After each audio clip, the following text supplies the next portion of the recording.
Broadcasting live from sunny South Florida, and the best way to start your Saturday. This is KMA Talk Radio. Life, liberty, and the pursuit of fine cigars. And now your KMA Krew. The man with the scoop, William Cooper. Alex the Goat Tavella. And always telling it like it is, Honest Abe Dababneh. I like to smoke them like the Winston Churchill. Like John Kennedy, yeah. Remember Coach Red Auerbach, smoked up for victory, yeah. Well, you can take my wife, you can take my car, but you can't take my big cigar. My cigar, yeah. Good morning to all our loyal listeners, libertarians, and lovers of the leaf. Honest Abe here, and we are broadcasting another episode of KMA Live, the best way to start your Saturdays. And as always, I'm here with my trusted Saturday morning KMA crew, the man we love to call the GOAT, Alex Tavella, our dear friend, bring us news, always teaser, and rumor-free, William the Scoop Cooper, and the man we call the surgeon from up north, our dear friend and newest KMA Krew, John McTavish. Good morning, everybody. Good morning. Good morning. How we all doing John, today? See how John fell in line? I like that. John knew. He said, I got to do something. They're doing something. And he fucking did it. I like it. I like it. Okay, what did he do? I'm missing it. Yeah, I always do the little salute. Coop always does a little bow. John came in with the finger right away. He knew. He just saw the pattern and he jumped on it. That's got to get on it. Couple weeks off, you know, it's fresh, it's exciting. We're back. I mean, everyone was like, man, you gotta do the live show. Everyone's jonesing for the live show. Yep. I don't think I've seen people this excited for the live show. No, it's true. Yeah, we had a real life situation last Saturday. Had to cancel last minute. Gonna see if we can get our friend Richard. We'll get Richard back. Richard Calamara's back from Accutron. But yeah, we're back. We're back on Saturday morning. I have officially had somebody come in and look at this room. And John, I think you're gonna be very proud of what we're doing here. I think it's gonna be this. The guy is really funny. The guy, when you call him and say, "Yeah, I got one room I want to separate from the rest of the house," I'm actually separating this room from the rest of the house completely. He's like, okay. Then when he got here, and I started showing him the job, and whatever. They get excited. The dude got excited about the project, and then what happened is that our garage is right attached to this back side of my wall over here. We're just going to air condition this garage and make it a work center. And we have two garages we never park one car in because that's the way that office butts up against the garage anyway. But so you can separate AC the garage, separate AC that office. That's why I have a separate unit here. We just combine these two together, right? Because the way they made our house is so dumb. It's like one garage is here, one garage is here, and then our driveway is here. Yeah, it is. If you parked in the garage, you'd never get out. Unless there was no other car in the driveway. And it's still a hard turn to get out, just poorly designed. So we never park any of the cars in the garage. So I'm just going to close it up, make it an additional work area, workspace for that family, do shit up. I mean, we could still put like a car or two in there in a crisis situation of a hurricane or whatnot, but that's like never. Yeah, but your garages are not designed for regular. They're not. They're literally they butt up this sideways to each other. Stupid. Yeah. They're not designed for everyday use. So someone's building something on paper, not in real life. Literally. So this is going to have completely separated AC system from the rest of the house. He's going to create some mega negative pressure here in this room, and on top of all that, my A3 humidifier is already here, so it should be pretty good. I think you'll be good with it. It is funny though. Those HVAC guys, they're sort of very low energy, and I had the same experience when the guy came in. And he's like, "You doing what?" And then I showed him, and he got all excited. He's like, "Oh, he got all excited! He different. This is new. I've never done this before." He did. He goes, "I've never done something like this before." And what's lucky is okay, so this wall right here is half hallway, half garage. So he hits it from the back end. He's going to put some slat vents up in here and then take the negative pressure right out the other side of the garage, which goes to external wall where the unit will be. So he's all pumped up. He's all pumped up to get this shit going. So I'm thinking hopefully in another 2 weeks, 3 weeks, I'll be able to smoke with you guys again on the show. You have an extra challenge being in Florida that I do not, which is you obviously have to have AC. Like AC is a must because you're gonna bake.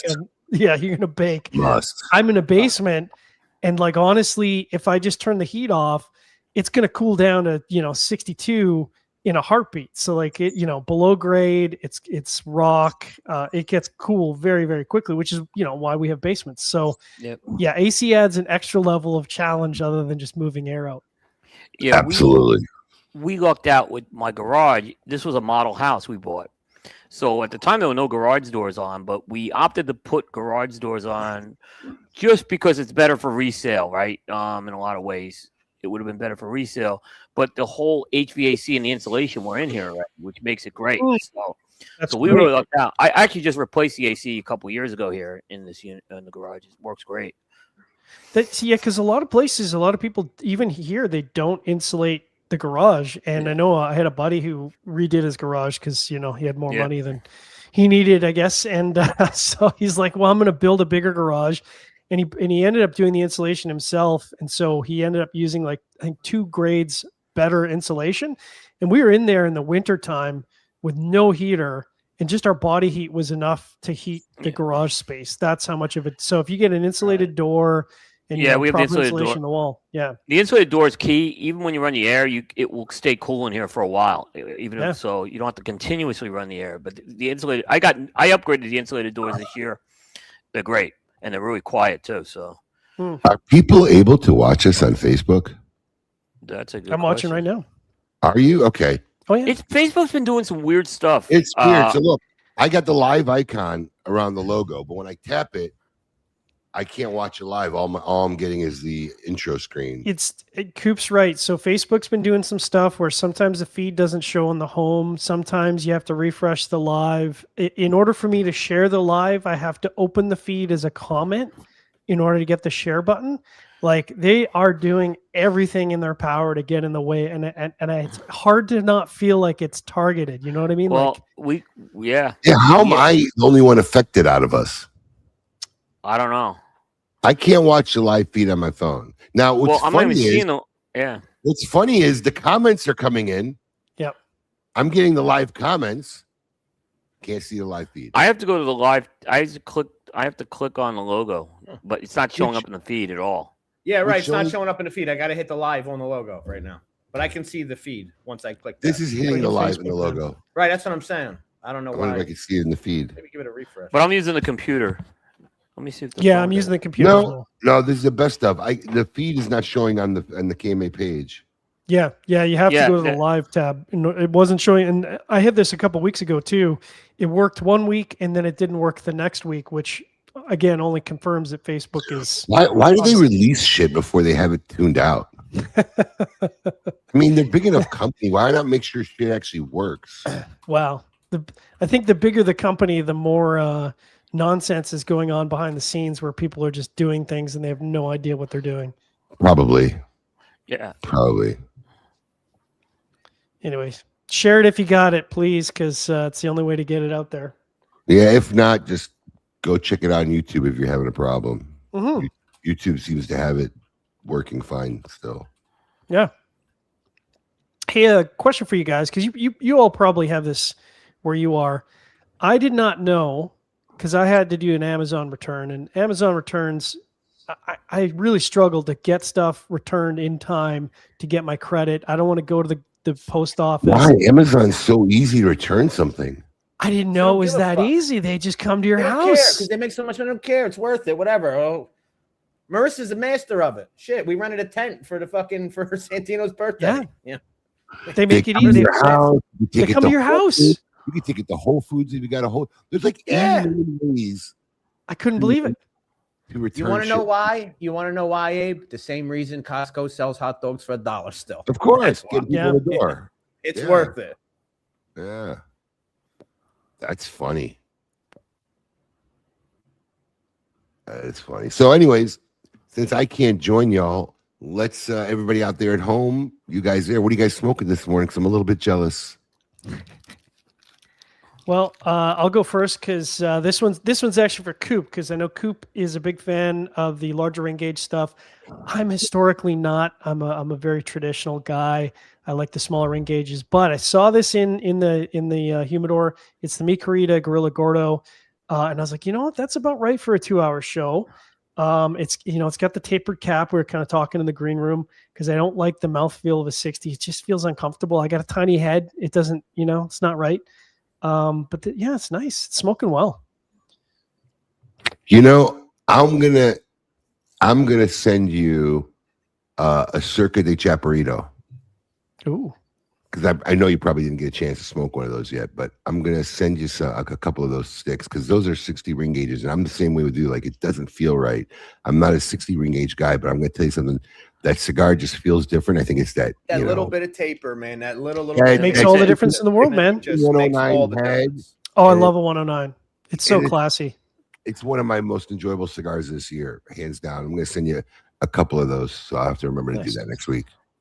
We have a U.S. to Canadian pipeline all established, so we make that super super easy. This is one that's dropped under the radar. Oh yeah. Solaris Maduro. What is this? It's a good question. It's not the Fuente. It's not the re-release of the Fuente. It's something different. No, we didn't. We really didn't have. We didn't have time to try to redo it with Fuente. So it's something we started about a year ago on just getting kind of some. Honestly, it was here's a true story. It was actually another project. It was another project. It was not supposed to be Solaris, and we ran into a trademark thing. So I had to get it up and going. You use Google, right? Because Google is the easiest way to solve your trademark problems. Oh, we are the trademark. We had to keep it. Oh, okay. Yeah. Oh, So okay. one project got slid in right into another very quickly. Wait a minute. I think. Where did I see it? Good. Okay. I mean, look, it's actually kind of remarkable there aren't more trademark issues given how many brands are out there, how many releases are there, how long the industry's been around. I mean, like you actually have to work now to come up with a name that isn't already taken because there's people out there that have registered 30, 40 names just for future projects. I think I know which cigar it was too. Now I'm remembering. Ooh, I love the Prince. I don't think you knew what project it was going. Famous Pantheon. No. Okay, because there is a Solaris I know they have there. No. Is it Solaris or is it Solaris? It's Solaris as far as we've been calling it forever. So we've always called it Solaris. Because I think solar, right? Solaris. Because the original Solaris was, Connecticut, a nice light sun-grown Connecticut, I believe, sun-grown wrapper. But this is the Eclipse, right? Officially. Yes, it's a Maduro version. Yeah. What's can you talk about the wrapper? Or is it hush hush? Very good. All right. Can you talk about who made it? No. They're bringing those This to the news table. brought to you by. Just buy it. Just smoke it. You'll like it. It'll be fun. Undisclosed. Listen, this wasn't like a fully vetted blend for us. It was kind of like we were working on a project and we put it together. But I've been asking everybody who's gotten it that I know of so far. Everybody seems to be enjoying it. So that's important. That's the important thing. Yep. That's a relief on our end. I'm not sure if are you undecided on what you're going to smoke this morning? Well, you're a little late, buddy. Come on, light something up. Better hurry up. 20 minutes out of time. Let's light something up. Oh, there you go. There's a spicy way to start the day. Yeah. So, anyways, how did you guys spend the last 2 Saturdays free? Well, free. I mean, look. Well, Coop was traveling. Coop was traveling. Coop should talk about his trip because I was telling my wife about it. It's amazing trip we had. My wife should be a travel agent. She knows how to plan a vacation. Well, you should let her do more of it. Yeah, she's she reluctantly takes it on, but she's really good at it. Just detail wise. Coop, you're bearing the lead on what the trip was because it's a really cool idea. Yeah, we did a train trip through the Rockies. That's pretty badass. From Salt Lake City to Denver. It was the only bad thing. It was hot out there. It was 100 degrees the whole trip. But air conditioned train. The air conditioner on the train had a little problem the second day. They got it fixed though. But otherwise it was really good. But it was 109 at some point. So that trip. Woo! Yeah. So it was just absolutely. You go through areas like the train goes through areas that you're just never ever. There's no roads that go through these areas. Only train tracks. That's what made it really great. Also, there's something romantic about going through the mountains in a train. I don't know if I can describe it. It's different. That's what it was. There's a romantic type of thing. It was a great. The people who run the train. This is so much better than a cruise, in my opinion. So much better than a cruise. You just don't have all the activities on it, but believe me, you're not bored by any means. The last time I was on a train was in 2007. I don't even know. It was in Europe. I was going to say, I bet it was in That Europe. makes That's sense. funny. We went to a dear friend's wedding, and honestly, they didn't book the trains and telling us where to go because they got married in Holland, in the Netherlands, and then almost everybody went to Paris afterwards. So we took a train. Nice. From Amsterdam to the little village chateau where they got married. So that was our first train trip. And then when the group from there went to Paris, so we took a couple trains on that trip. We're going to Spain. Spain is scheduled for October, and we just booked trains from Madrid to Seville. And it's supposed to be a beautiful train ride, like 3 hours. It's funny you mentioned this. I just heard it for the first time the other day, and there was a video of this guy who actually came from somewhere in Europe to watch this steam train and was excited like a 5-year-old child about seeing the steam train. I just like heard about it a week ago. I never heard this thing about a week or two ago. But it was like a little famous on the YouTube steam train, famous stuff.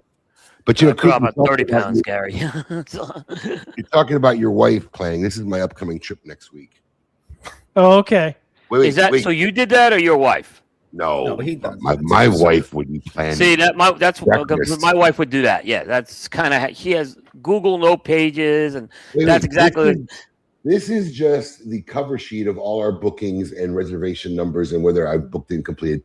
This is our packing checklist, so we don't forget anything important. Yep. And then wait. And then I have day by day itineraries. Yep. What to do, where we're going, what we're doing, and then after the day by day itineraries, which also incorporate Plan Bs in case we're too tired.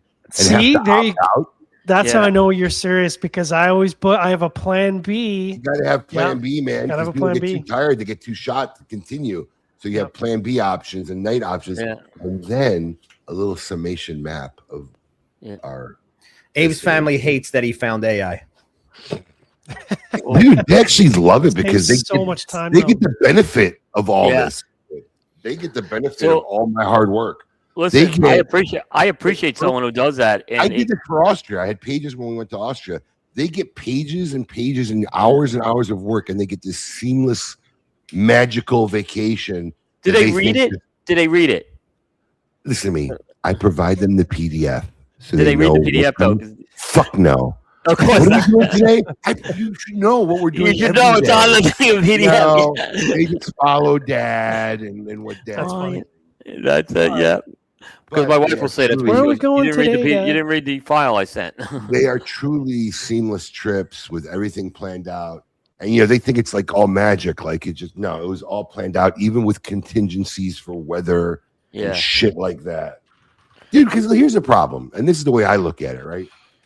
When you got a family of 6, even with the points and the rewards and all that shit, 30 years of being in business, every trip's fucking a small fortune. Yeah.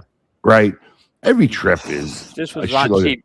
And I'm not wasting that fucking money, man. I'm utilizing every fucking minute, every fucking opportunity, every fucking research, so we get the most out of every trip we ever take. And, they appreciate it. That's good. I mean, it's nice that they appreciate it, because it's not. No, they really do. They appreciate it, and they know the hard work that goes into it. It's just they don't realize the amount of time of research and Plan Bs. Because I'm going to tell you something. Even if you use AI motherfucking lies. Yes. You gotta fucking You gotta double check that. it. It'll tell me to go to this restaurant, whatever. This restaurant's not even open for lunch, motherfucker. Yeah. Why are you recommending it to me for lunch? Yeah, AI fucks up. Oh, you're totally right to call me out on that. And thanks for pointing Don't that out. you hate when it says that? Yeah, you're right to call me out. Fucking You're right to call. Yeah, don't condescend me. Don't condescend me. It's to the point now where I know where it's typically gonna lie now. That's how bad it is. It's like, oh, this is right where it would fuck me up and lie or get something wrong. Let me double check this. Yeah, yeah, that's there's been a lot of discussion on AI in the cigar business lately. Yeah. I can tell you that. I've only screwed up one trip, which is unfortunately the inaugural trip with my wife back when we were dating, and it was to Scotland, and it all planned out. It was all great until 2 days in, I realized we're not flying out of the right city. Because we started in Glasgow, but we end in Edinburgh, and I'm like, those are different cities. We're flying out of Glasgow, and I'm like, oh man, not close I either. screwed up. Now, fortunately, not that big of a deal because they have buses and stuff. But whoops. I did that with Kenny and LaGuardia once, but not yet. Or did you shuttle back? I shuttled back because I was like, changing the flights international is going to be way too much work. And honestly, the cities are close enough. I think it was only like a 2-hour bus ride.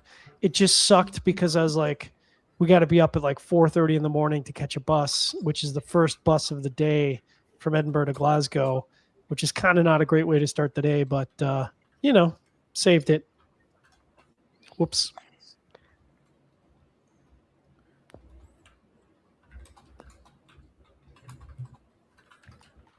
Sorry. So anyway, I had something I wanted to bring up.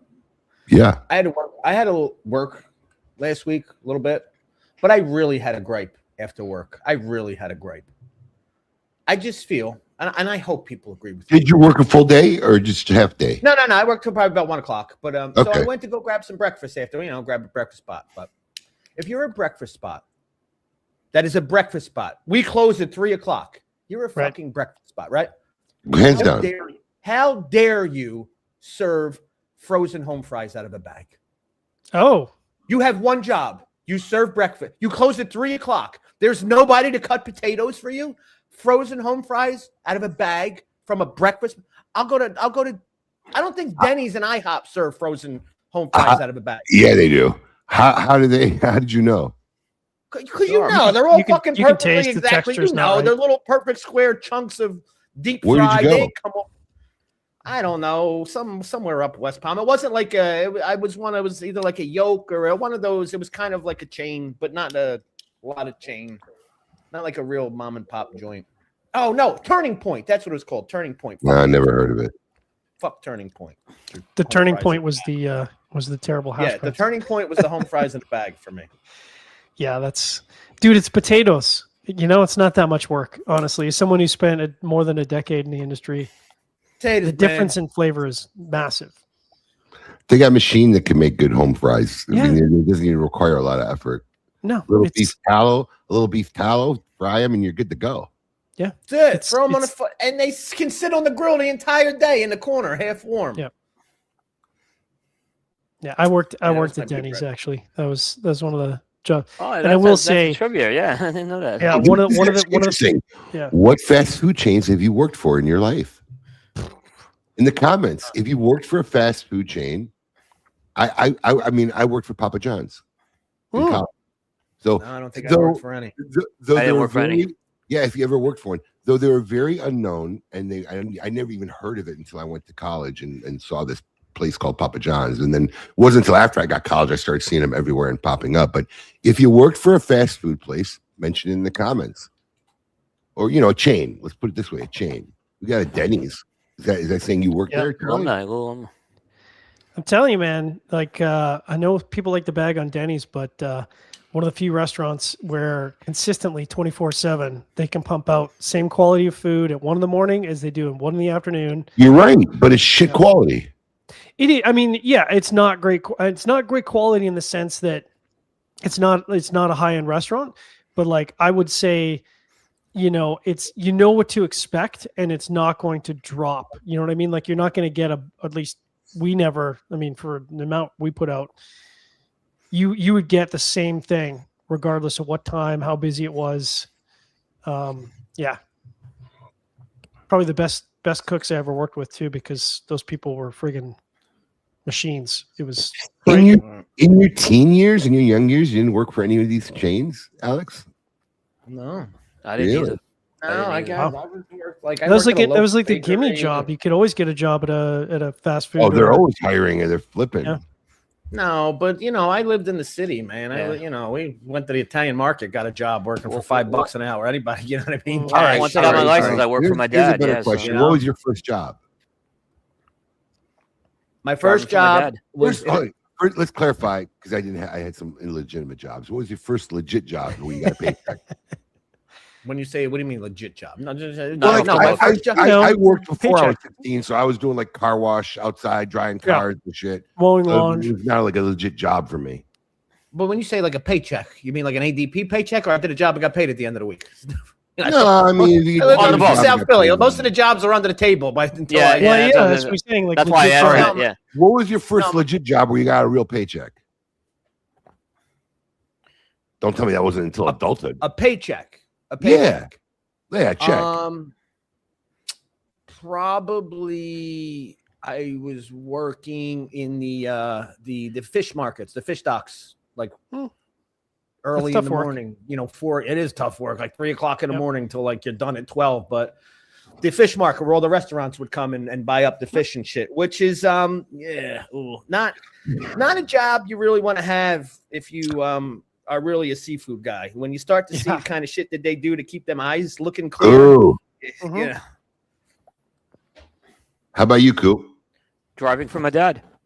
My dad had the limo company. That makes sense. So I didn't start till I was 18. I did like Oh, wow. tutoring on the side. Like that wasn't a real job. It was off the books in high school. But yeah, I was driving for my dad. Great job. But I would say my first legit job, even though it was under the table, paycheck, and it was actually kind of fun for like a 15-year-old kid, but I got to play with a torch all day. I worked in a bakery, and my job was literally just using the torch and defrosting the bottom of cheesecake pan, so the cheesecakes would slide out and they could work Oh, on, wow. the cheesecake. And I was literally the guy with the torch. All right, move it down the line. Yeah, it was kind of, I ain't bad for a 15-year-old guy. I think I was making like $6 an hour. How about you, John? Yeah, I started at 14, and I was doing flyer delivery, which, terrible job walking. Like, it doesn't sound like that big of a deal until you realize you have to walk like, 10 miles or whatever to do a flyer delivery, and you have to do it twice a week. And it's just miserable. And back in the day, back when I was 14, I don't even know if I was making $4.50 an hour. Like it was nothing money. So I think I've mentioned this. What was that? Oh, go ahead. You first. Finish yours. I think I might have mentioned this. So like when I was a kid, I used to put towels in my backpack and drive down to the local car wash where, it was just a quick run through. It was automated but manual, and the guy would, do the whitewash on your rims and, Right. Just a couple a quick- things and whatever. So I used to Then sit send it outside there and just with a sign, I'll dry your car for $1 and, make whatever few bucks I could after school. And then I got wise, but I wasn't old enough. I'm like, that guy inside there gets paid hourly and he makes tips. And I'm out here maybe getting one out of every 10 cars.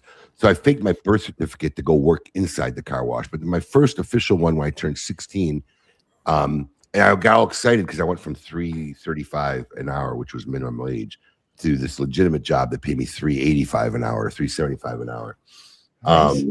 Yeah, that was it was a nice jump back then. But it was a nationally B-rated department store. Does anybody remember what it was? I know I've mentioned it on the show. Kmart? Marshalls. Marshall. I was I going to say remember yeah, Marshalls. Montgomery Ward. Yeah.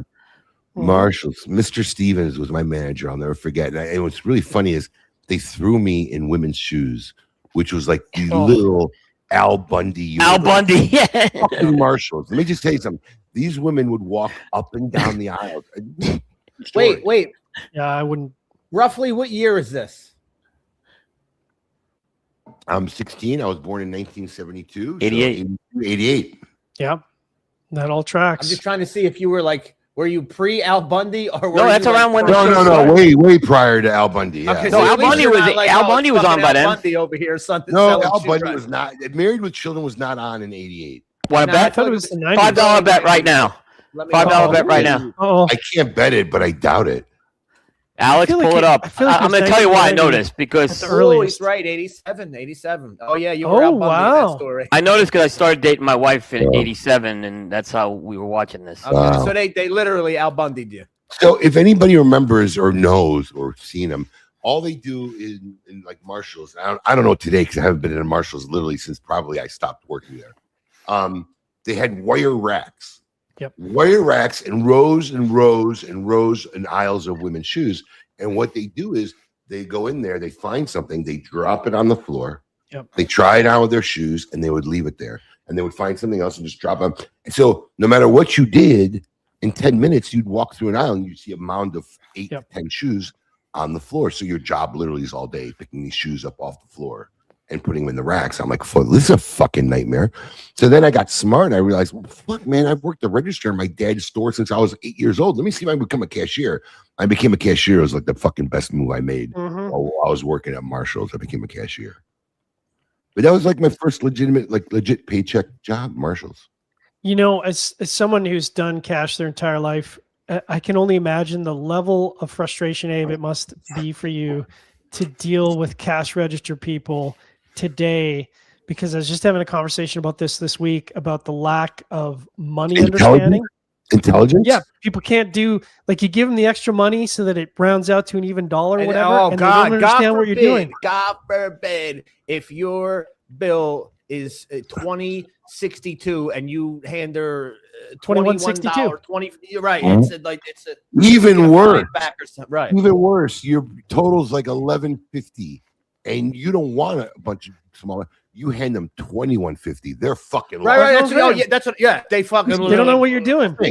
If you do this change thing that Alex, listen, my kids do it because I've taught my kids all about money and registers, and my daughter will tell you horror stories already, and she's 18 about doing this and managers having to be called because if you do it post the tender, right? So Right. your bill's something like 1102, and you give the guy a 20, but then you give him the 2 cents or whatever, but they've already entered the $20 bill. You just fucked their universe, right? Oh, But- yeah. They got to get a manager. Somebody's got to get Right. a key to But- the whole fucking. It's even, I could see the lostness even when I do it in advance and they have the time to enter it in. So like, the bill is 10 something. Why are you giving me $21? Right. They Right. don't understand. Why Yeah, are just you put giving the me 21 in? $1 It'll give you the fucking more number to give And me. the 20 covers it. And they are Right. so fucking lost Right. until they enter it on the system. The system is, oh, you get a $10 bill back and some change instead of $9. Right. Yeah. They can't fucking math it up. And they are Right, lost. why are you giving me 21? You only need 20. It'll get Yeah. you. They are lost completely, man. Nobody, and listen, it's not just that. You know what's ruined kids too? Navigation. Yes. So my daughter's been driving now for 2 fucking years plus. And you know she uses Nav just to get to Boynton to my house? Yep. If she works at the warehouse or whatever, she's not comfortable getting back home without navigation because they've never had to drive somewhere without using Nav. Yeah. And she doesn't have Nav on her car, so it's not even like it's that convenient. Like I can get in my car and say, "Hey Google, take me home," and it's fucking gonna take me home. She's got to pull out her iPhone and still nav something, but they've driven their whole lives and they've walked and gotten everywhere their whole lives with navigation. They don't know how to go fucking 10 minutes, 15 minutes up the road without navigating. It's just not. It's so. And I'm like, really? Yeah. Boynton Beach, different Daddy. world. You've driven in my car. You've come to me on KMA. You've come to the warehouse since you were a child. You really haven't figured out how to get back from fucking my shop to my house without having to nav it. And I know Alex is like, wow, that's fucking retarded. Wait till your kids start driving. You'll be shocked at how. Yep. I agree, Abe. Absolutely. Listen, also, I think about this. Tell me, Abe, what do you think? Petra's phone goes flying out the window. She don't have her phone. Car's broke down. She stops a neighbor. Can I use your? How many numbers could she I was just actually gonna call say. without having her phone in an emergency? Maybe she knows yours and Brandy's. Well, like listen, I forced Carmine to remember mine. While I have tons of numbers, I ain't gonna lie. I think my kids are better at it than I am because When's the last time you've had to memorize a telephone number? we've had to teach them to know our numbers before they had phones. Yeah. But you know, I was doing something for my daughter for college, and I literally had to say to her, "What's your phone number?" She's like, Yeah. You don't know my phone number? I didn't. I But couldn't listen, tell you any but one here's of the my thing. four kids' phone numbers. When you off the were top of my fucking head. 16, Abe, you had a mental Rolodex in your head of everybody's so, fucking. yes. I You didn't. knew, I yes. don't know what happened. But even Yeah. still today, I barely remember my old home phone number. But back then, I knew everybody's phone I number. could still tell you what my mom's phone number was. My mom's landline. I still had, despite the fact she's passed away, I still know what her landline number is because it's engaged. It's locked in my brain. Yep. But yeah, we haven't had to do that for decades. It's No, in the it's phone. true. If I don't have my phone, like I think the only number I know is my wife's number, and that's it. Like I couldn't tell you anybody else's number. Wow. This actually ties in. I mean, since we're going to be busy on the second half, you want to announce the new Tale of the Tape? It almost ties. I think it fits right in. Yeah. Yes, and we are working on the video, so hopefully we'll have it out. Well, listen, I'm ready to. I have my list, so I'm ready to go next week with the video. No, I'm not. Give me another week. Next Saturday. Or maybe I might be ready, but huh? You're not going to be ready by next Saturday? You want 2 Saturdays from now? I don't know. I might be. I don't have anybody's list yet. Send me. Coop, are you done? Oh, I guess I should have sent you my list. I no, didn't even I'm think not to done, send but I you can Send get me it your done list this if you weekend. have it. I might be. Yeah, I can get it done this weekend. good to go. I'm good. I'll be good to go, so don't worry about that. It was funny because I have a draft. I just got to cut now. what's really funny is like we were talking about it, we knew what the idea was, but like, you know, I didn't know what do we name this episode, right? You can't name it like, you know, the top, whatever, because it's not really the top. But Alex came up with a good name. It's the 10 casualties, the top 10 casualties of progress. So this will be an interesting segment. This will be an interesting show. These will be the things that were kind of commonplace, kind of a part of our lives that have kind of disappeared. But here's my question too, right? Because I do have my list. I just don't know if I've done it in the right fashion, in the right order or not. Is this what we miss the most, or what we feel has affected society the most, disappearing, or what we want coming back? No, how are we doing this list? What makes something number 1 over 10? I feel like it's got to be personal, because whether it's missed or not is like subjective. You know, like I always, you know, make the shoemaker argument. Some people might not. Nope, lost your audio. We lost your audio. Did you mute yourself? I damn sure did with my thumb. There you go. I don't even know what you heard. I said I feel like it's subjective. Shoemaker. I feel I mean like the shoemaker. Some people could be like, I don't give a shit about who cares about shoemakers. So I did mine on under the assumption of the top 10 things I actually kind of miss. Like you're right, subjective. That's what I did. That's what I mean. Okay. We do miss, right? But they're pretty much obsolete, is what we're saying. They're pretty much gone. Totally. Pretty much. Right, You know, even you if they miss still having it exist. around. Like I think Kodak is still a company, but let's be real. It's Well, okay. So to your point, so Alex gave out the example of Petra throwing her phone out the window. So imagine back in the day, 1 a.m, you run out of gas in the freeway, you don't have a cell phone. You know, like, dude, I remember buddies calling me on my landline. They're like, "Hey, I just hoofed it to the gas station. I don't have a gas can. It's 1 a.m. I need you to pick me up and drive me back to my car." You know, like those are real world problems that you had to deal with back in the day. Yeah. Now maybe you don't miss that because that wasn't exactly a fun experience, but I'm starting to rethink it though, because like I'm not sure I really miss some of these things. I gotta figure this out. I mean, listen, I'm not saying you have personally. I would say from a nostalgia miss. Because listen, I'll just be real. is a nostalgia. Look, you know, even though we're going to discuss half the list, I don't really miss payphones, but it's making my fucking list. You know, yeah, I mean, like, you know, film, like, who the fuck wants film? But it was kind of cool back in the day to have those little black tubes and, you know, the black canisters. come on, dropping it off, being excited to pick up your. How many people used film fucking canisters for like 80 other different things, you know? Well, yeah.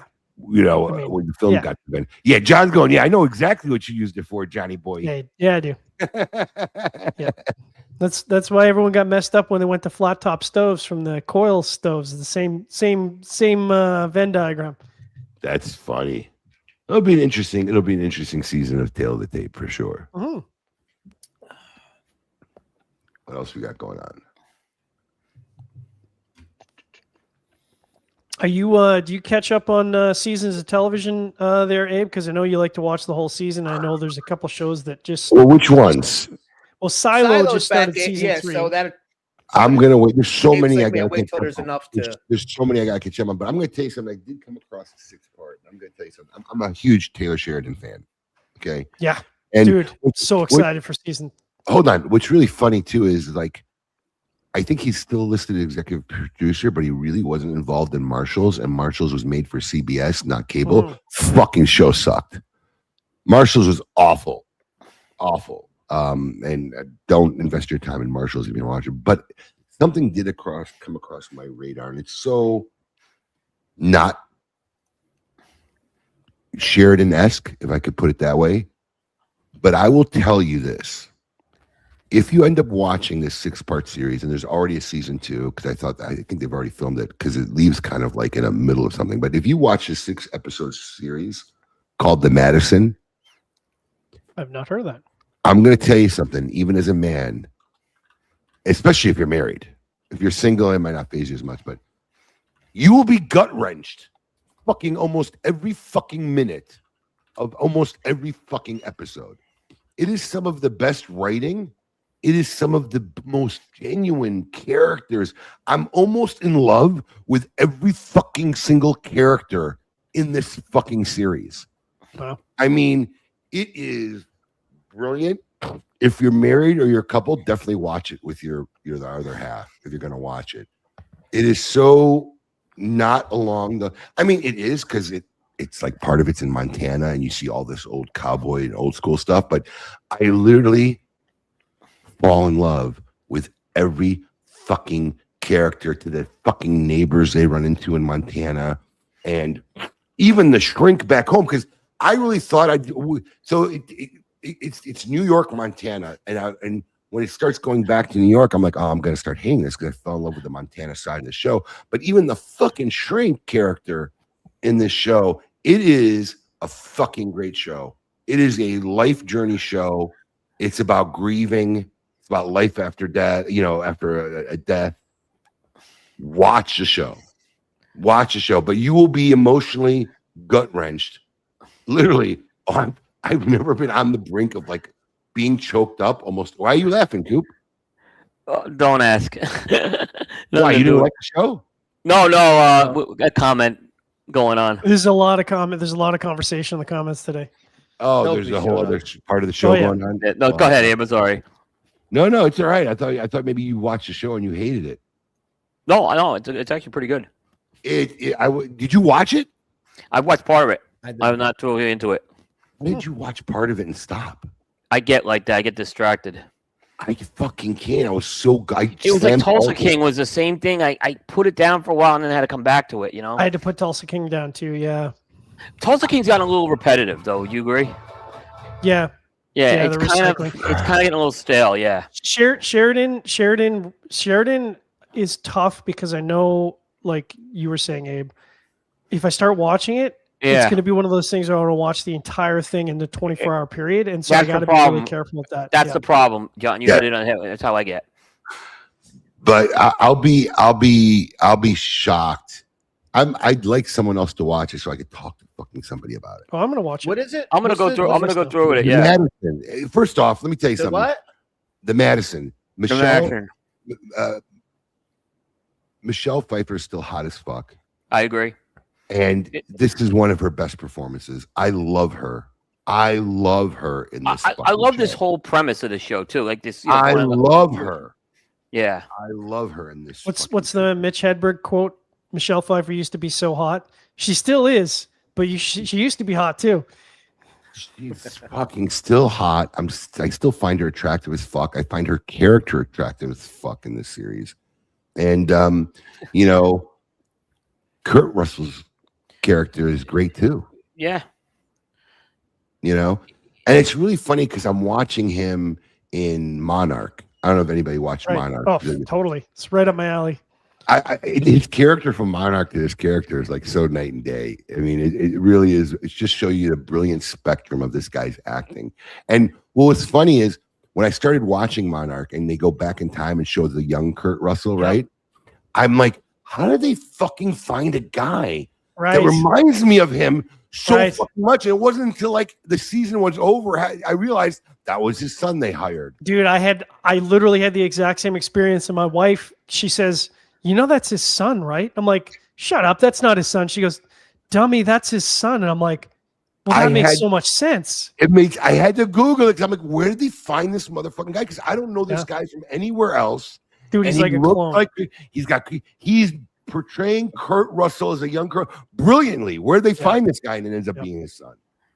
He. I mean, you talk about DNA not falling from the tree. I mean, he is like mannerisms. I'm sorry, but if everything. you got bored at this show, you have to be slightly shallow.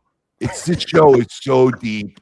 Sorry, Jay. Yeah, you know what it was? I got into it quicker though. It wasn't one where I had some of the shows tough to get into. That's why I couldn't get into The Bear.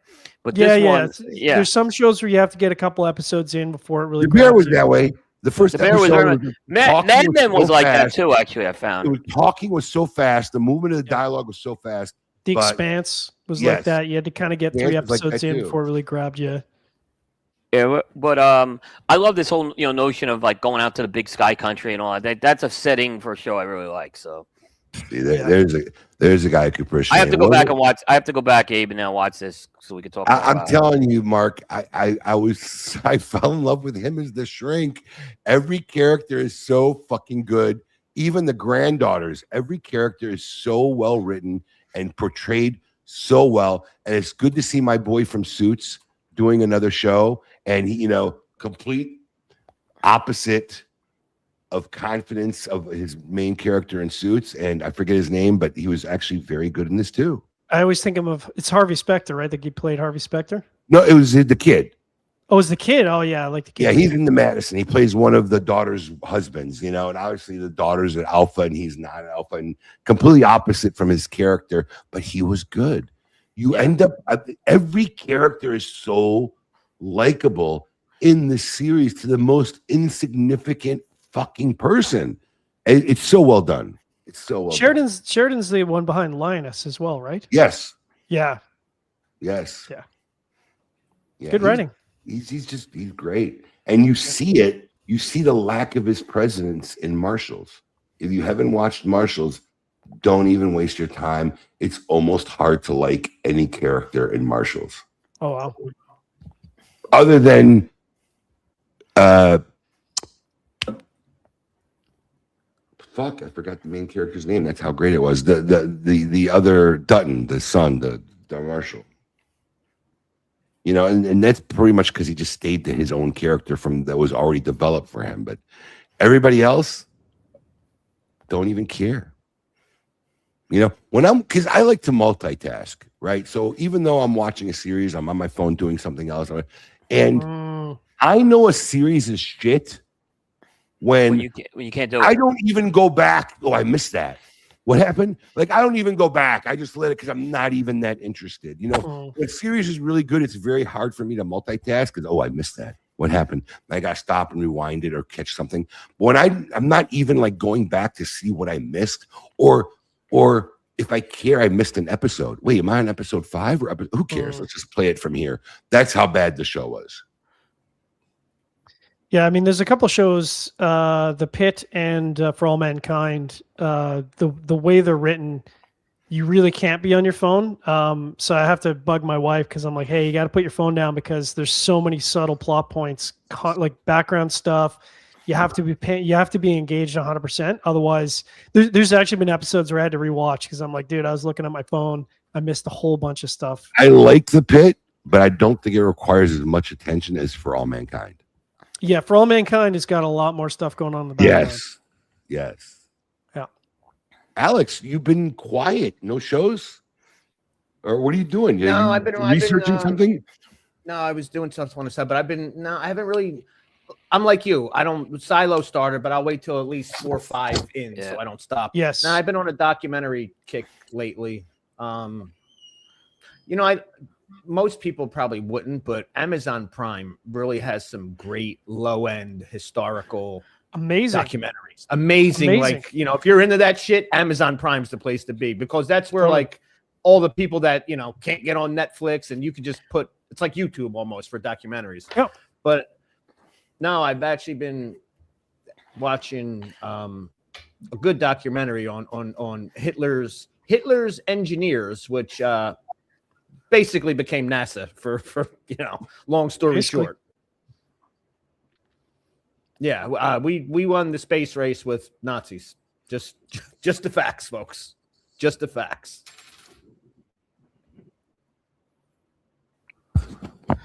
Yeah, there's a bunch of sports documentaries on Amazon. There's like, I would say in terms of, I don't think there's a better like Netflix has a couple of good ones, but like you can find probably world-class documentaries on Amazon. So much so that I actually find myself not browsing it because I'm like, if I start browsing, I'm gonna have to watch this, and my TV time is kind of already spoken for. So yeah.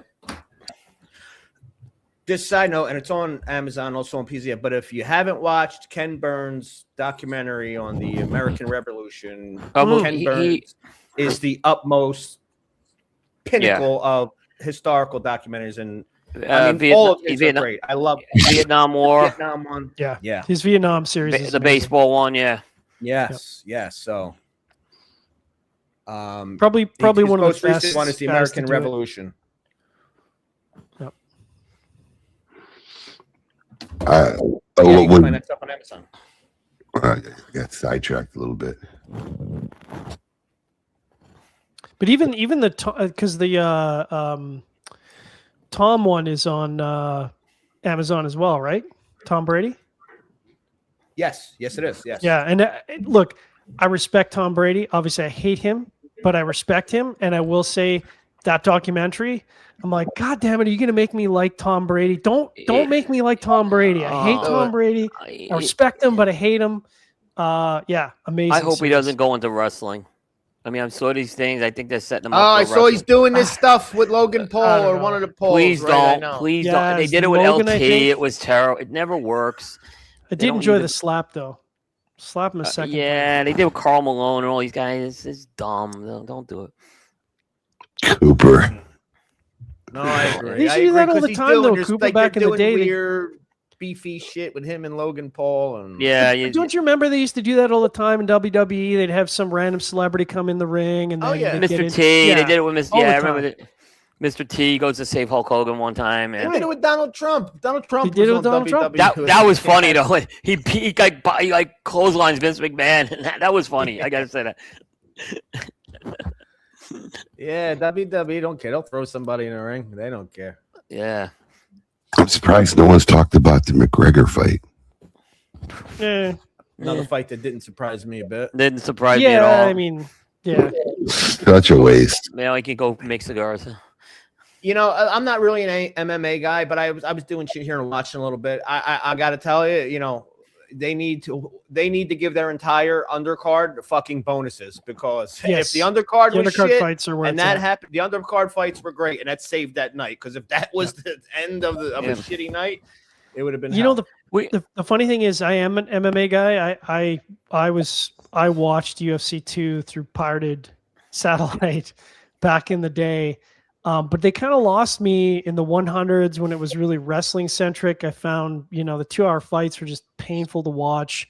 I watched some of the series through the 160s and 180s, but it's one of those things where, because it used to be like once a year, and then, obviously they recognized they could get more money if they had it more frequently. So I think the frequency has kind of thrown me off. There's just too many events, and it's hard for me to keep up. That's true, but I have to give UFC credit where boxing drastically falls behind, and I'm the boxing guy through and through. I'm the same. I agree with you on that. UFC no longer does pay-per-views. If you have a Paramount Plus subscription, you can watch every single UFC. Their number cards. You get the fights. You don't have to have. Boxing. I have to have a DAZN description and then still pay $60 when a good fight. Still pay on top of it, which is stupid. And there's some fights next week too coming up. I mean, there's some fights. Yeah. You got Joshua and Fury are fighting separately next week. They are, right? Yeah. But no, UFC. So that's what I'm saying. Look, they had a shitty end of the night. Nobody had walked away and said, "I can't believe I fucking paid $80 for that." So right. That. Right. So, they do have quality undercards. For sure. All right, we're going to take a short little break here. Alex is actually going to man the break. Let's hope I don't piss myself. I'll cover for you when we get back. Nah, you can take I will be back with Michael Knowles from Mayflower Cigars in hour 2 of KMA Talk Radio. All right, don't go anywhere. We'll be right back after this. Imagine not choosing Monte Cristo. Imagine not choosing greatness. The difference between us and everyone else is in our DNA. The flame of Monte Cristo never extinguishes because greatness is more than high ratings and exceptional cigars. In greatness, there is history, development, and constant innovation. Choosing a Monte Cristo is not choosing the easy way. Choosing a Monte Cristo is deliberately choosing the best option. Since 1935, we have strived for excellence. Our brand is backed by thousands of pickers, bunchers, rollers, salespeople, and aficionados like you. Choosing Monte Cristo is more than simply choosing the best. It is joining a family that believes in greatness. It is knowing that Monte Cristo evolves with the times, but still maintains our values and storied traditions. Choosing a Monte Cristo is choosing not to settle for less than the best.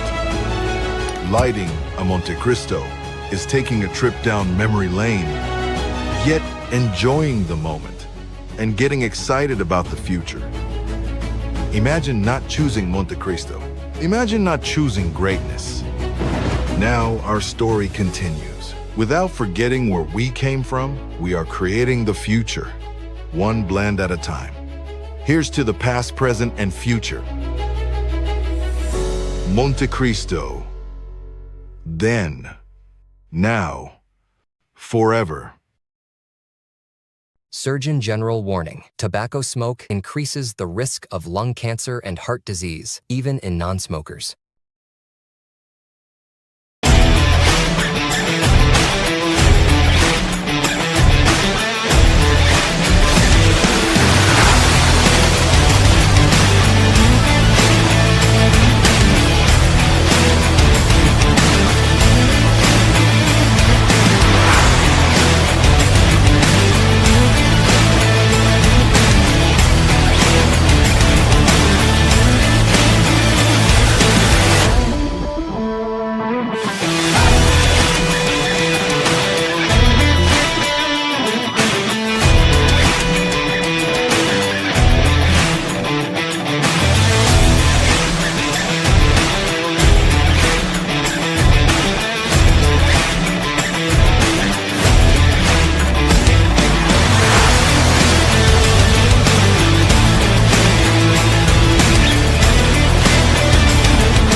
Honest Abe here with the GOAT to tell you about Smokin's Cigar of the Month Club. Alex, tell our fans out there why our club is the best darn club out there. Absolutely. I'll tell you why. Because every month I personally handpick 5 premium cigars. No filler, no fluff, no fugazis. These are all premium handmade name brands that you can find in any brick and mortar store in your area. All delivered to your door for $34.95. And our average monthly retail value since the inception of our club has been almost $57. Another great feature of our Cigar of the Month Club, Alex, tell them about the ease of our Cigar of the Month Club. I'll tell you, I hate subscription services. It's always a pain to cancel them, turning them on. We've made it super simple. All you gotta do is log into your account. There's a little green button there. If it's green, you're active. You want to take a break, you're going out of town, simply hit the button and you'll deactivate your membership. Want to turn it back on? The exact same easy process. You can turn it right back on. We've made it that easy for you. Another great feature is our Double Down Club. Alex, tell them about the Double Down Club. We had so many of our members reach out to us who really enjoyed our selections every month. They wanted to know there was a way they can get 2. And we've made that very simple. With a simple check mark, you can get double this great selections every month and save $10. Does our club have perks? Of course it have perks. You want to tell them about the perks? As a member of our club, every month there's a special discount code where if you like any of the selections, we will offer them to you. So you want to come and get some more, you can get them at a special discounted rate for our Cigar of the Month Club members. And finally, expedited shipping. Tell them how fast we get the stuff out, Alex. We get the stuff out on the 28th of every month. Our membership bills on the 28th, and we get every member's package out on the 28th if it's a shipping day. 5 great reasons on what makes Smoking Cigar of the Month Club the best club out there. Check it out. Peace. Hey, I really appreciate you doing the video with me. Thanks. Oh, yeah, you're welcome. I mean, you didn't let me get a word in, but whatever. What? Yeah, well, great. It's perfect.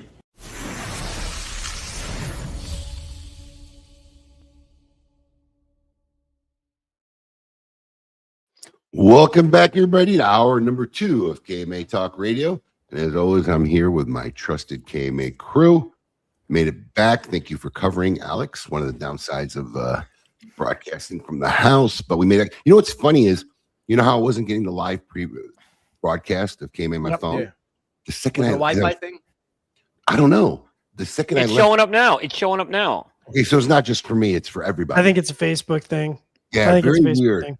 Because I said, let me check so I can kind of keep track of where the commercial Yeah. was and get back in time. I know it's a delay, but I figured I could see where we're at, kind of, because I don't have headphones like Alec. Well, you're not wearing your headphones anymore. Nah. You used to wear your headphones because you could hear the show when you were gone. Right. Now just yeah, leave the it's- door open. It started playing. It started playing during the break. But anyways, we have a very special guest for us today, an old friend who's been on KMA before. Very Kind of an well old friend known. now, right? We could call him an old friend. He's Been an old around- friend. I been consider him around an a old bit. friend now. Yeah, he's a friend of us. Been around a friend bit. of him, Yeah, good guy. friend of the show. And we want to check in and see where he's at. Should we run a Meet Your Maker? I think it's Yes, let's run a yeah, Meet Your he's Maker. earned that. Yeah.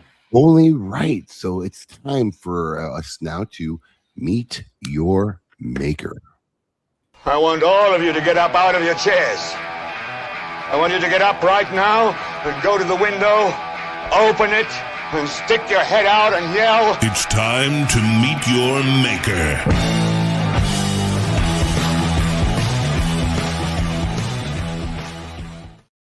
I gotta admit, very catchy title for this segment. Perfectly done, I think. Very well. It's been one of the intros that's endured over the Before me. 16. It was here before me. 16 Yeah. plus years. But anyways, well, it's time to bring that maker on. It's our dear friend Michael Knowles from Mayflower Cigars. Michael, welcome back to KMA Talk Radio. Good to be with you guys. What a great way to start off my Saturday. I told my wife again, just like I've always done on KMA, I say, I wish I could help out around the house right now, but I got to work. I got real hard work that I got to do. So, and then I had the audacity, even as I set up, I'm kind of running late, I light the cigar. I text her, I say, hey, by the way, before I work, can you bring me out a drink too? I would love a drink. A cigar. So good to see you guys. Yeah, absolutely. As soon as I saw you in the background and you were outside, I said, oh, yeah, Michael's firing up this morning. Yeah, yep. You're Yeah, working. You got to be smoking. And I was always a Absolutely. little bit worried because in my studio, I smoke all the time, which I think is a labor department violation, but we've gotten away with it. So don't tell anybody. But in the house, the way my house is set up, I have this brutal dilemma, which is that my office, little den area would be the smoking room. It's directly off of the master bedroom and bathroom. Ooh. Even I've loved cigars since I was 15. I started dating my wife when we were 16. So it gives the cigars a slight edge. But even I couldn't do it where I'm filling up the bedroom with smoke. I felt like that was a little too much. So I said, it's great. My internet is strong today. I'm sitting outside, lighting up, and very happy to be doing so. Well, outside by us is torrential downpouring right now. And Is it it's really? hottest. Yeah, we're Is it downpouring. really? It's I downpouring got here. blue skies. For the record, me and Abe live about 20 minutes apart from each other. Downpouring here. And I just built a new home office. You could kind of see it a little bit in the background. but I just built a new home office, and I got HVAC guys coming in next week, right? I'm not able to partake yet in my home office, but my home office is actually in a far corner of our house, and I have HVAC people coming in, and we are going to separate this and create some negative pressure in this room. And I got a Rabbit Air A3 in here. So I'm thinking in about 2 or 3 weeks, I will be joining my crew here with lighting up a cigar during our broadcast. So perfect. I love that Rabbit. You know, I mean, it's good, especially if it's in the home. It's good to get the HVAC thing going on too. That Rabbit though, the A3 is a very powerful machine. Works great. Works great. We've had them in the studios. They're great. Yep. Yeah. So I'm excited. So listen, last time you were here, Michael, we talked about why you started Mayflower. Now that you've kind of been living it, you know, what's been the biggest difference between what you expected owning a premium cigar company would be and what it actually is? I'll say this. I know, you know, we never try to get too optimistic in business, or I obviously work in politics. You never want to get optimistic in politics, but it has actually been even better than I thought it would be. And Abe, I'd be curious to hear your thoughts on this, because the two dreams that cigar smokers always have are start your own cigar company, you know, brand, line of cigars, or own a lounge. Those are the two, and maybe both. Maybe people want to do both. Pretty accurate. My understanding, especially talking to some of my retailer friends and spending about 1 billion hours in cigar lounges over my life, is that the trouble with the dream of owning the lounge is so much more work than anyone ever thinks it is. So when most people say, I want to own a cigar lounge, what they really mean is, I want to go to a cigar lounge. I want to spend a lot of time in a cigar. They don't really mean they want to own the thing. And in terms of the manufacturer side of it, there's a lot of work involved. It actually overlaps a lot with politics, especially now that we're dealing with the tariffs. The threat of the tariffs may be going up again in Nicaragua, some political instability. So people are opening factories in other places. Honduras is getting a little hot right now. So look, there's all that going on, but it is a real joy. I just 3 nights ago, we had one of our big kind of quarterly semi-annual meetings where we're really going over the slate for the next year, get us through the next PCA and some of the new releases. And what a joy, you know, I mean, you're basically sitting in the case of Mayflower, we'll do an 8-hour cigars, drinks, dinner. That's where we do all the real top line kind of business planning that you don't do on the day-to-day.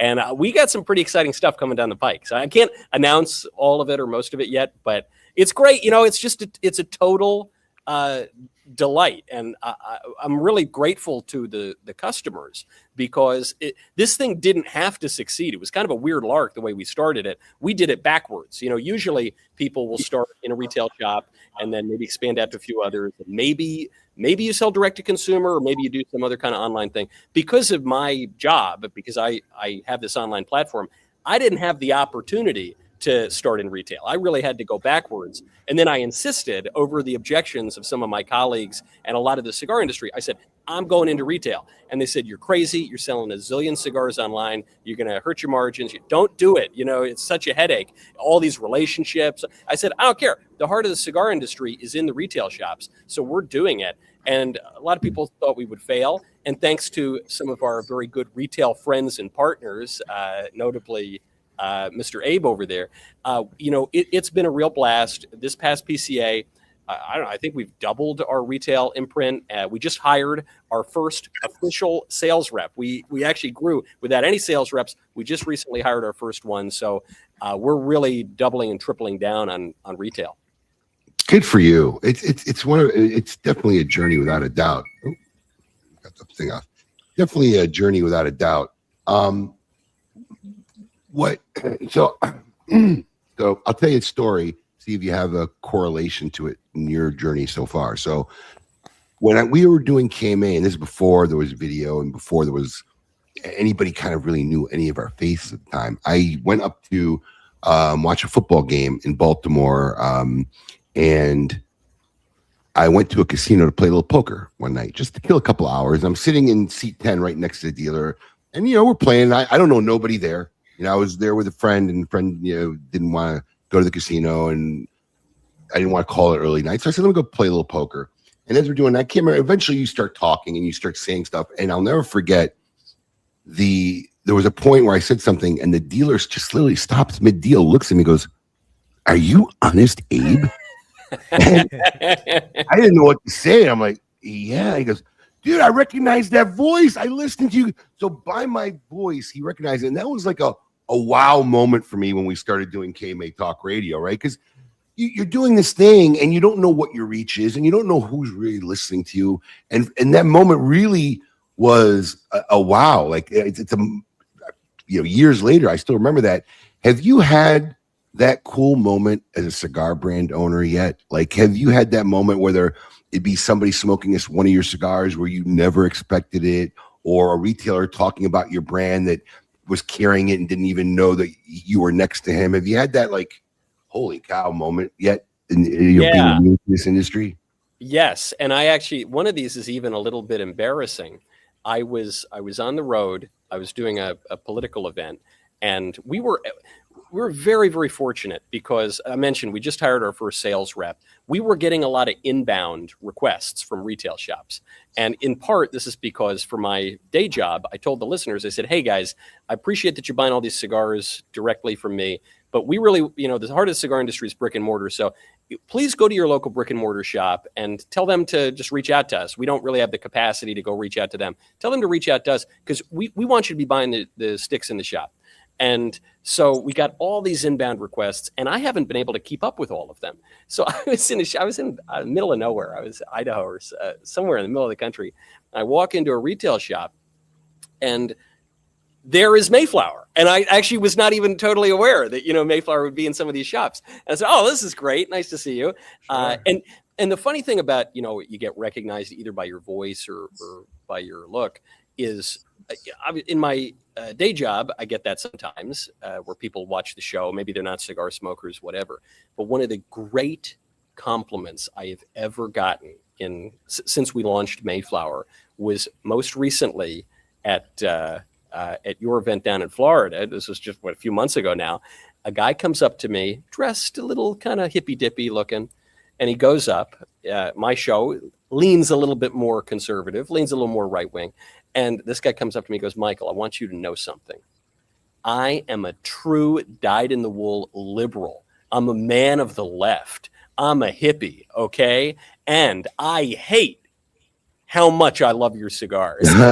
That's the greatest compliment I could get on the launch of Mayflower. It shows you how the product really can transcend. Doesn't matter. I mean, this culture, for the most part, I think in my cigar lounge is the only place where I really can see people on both sides of the fence not fighting and being at each other's necks like I do almost everywhere else in society. And don't get me wrong, it happens, but it doesn't happen as often or as frequent as everywhere else. And I got to believe we might have been the first retailers that reached out to you, because it was Alex pretty much who reached out to you. And this was like, I think it's when he first heard the news you were making the cigar, he just sent a random email. Yeah. And we didn't hear back for what, Alex? About a year later? It was like 4 months. We kind of chalked it. It was like 3-4 months. But they said, but it was also an honest email. Hey, we weren't ready for retail yet. Now we are.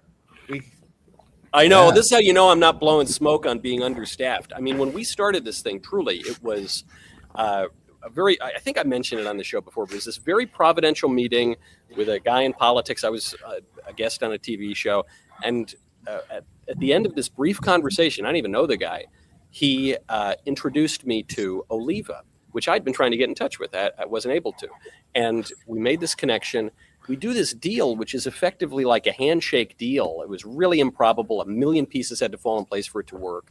And then we ended up as the dog that caught the car, because all of a sudden we launched the cigars, however much, maybe 8 months later, a year later, and we sold out day one. We sold like 53,000 cigars or something day one. And the team was Tara, the woman who's really runs the business day to day of the company, who's just this kind of genius business operative. Me, I'm the cigar guy. We were kind of borrowing employees from the Daily Wire who had no training in cigars whatsoever. We're a team of like 3.5 people when we launch. And so then we look into our inbox, we say, oh shoot, man, we're getting requests for retailers. We didn't have the licenses to do that. We didn't really how to go about doing that. And so when we emailed Alex back, whatever it was, 4 months later, so we said, hey, sorry, we're really excited about this. We finally have our feet under ourselves on the ground. We want to go ahead. And then you guys really gave us a chance. You were our first really big retail partner that came in and said, okay, well, let's give Mayflower a shot. And it was crucial. It was crucial to getting into that retail presence. And I think from my own perspective, I travel around a lot for work. And it does seem to me that the brick and mortar side of the cigar industry has really grown tremendously in recent years. I mean, there's a big appetite. Obviously, COVID did a lot to introduce new cigar smokers. But I'm delighted because, when I land in a city, before you look up the hotel or before you look up the restaurant, you got to look up the cigar lounge. That's like priority number one. Right, and there are a lot more choices. Absolutely.